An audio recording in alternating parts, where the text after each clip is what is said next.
இன்றைக்கி வந்து திண்டுக்கல் ஸ்டைலில் கோவக்காய் பொரியல் எப்படி பண்ணலான்னு பார்க்கலாம். அதுக்கு வந்து கோவக்காயை இந்த மாதிரி குட்டி குட்டியாக நறுக்கி வச்சுக்கணும்.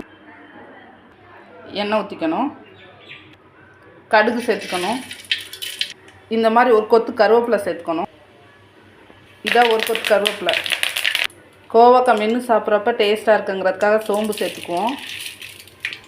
இப்போ அறுத்து கழுவி வச்சுருக்க கோவக்காயை அதோட சேர்த்துக்குவோம். தேவையான அளவு கல் உப்பு போட்டுக்குவோம். மஞ்சப்பொடி 1 ஸ்பூன், குழம்பு மிளகாய்த்தூள் 2 ஸ்பூன். இது நல்லா ஒரு கிண்டி விட்டுக்கலாம். இந்த மாதிரி ஒரு பால் சட்டி எடுத்து அதில் வந்து நம்ம முந்திரி பருப்பு அண்டிப்பருப்புன்னு சொல்லுவோம்ல, அதை வந்து போட்டுறணும். இதை வறுக்கணும். இந்த மாதிரி தட்டி வறுக்கணும். இந்த மாதிரி பொன்னிறமாக வந்த உடனே ஸ்டவ் ஆஃப் பண்ணிவிட்டு மிக்சியில் அரைச்சிக்கணும்.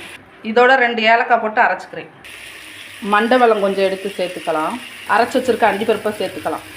திண்டுக்கல் ஸ்டைலில் அழகான கோவக்காய்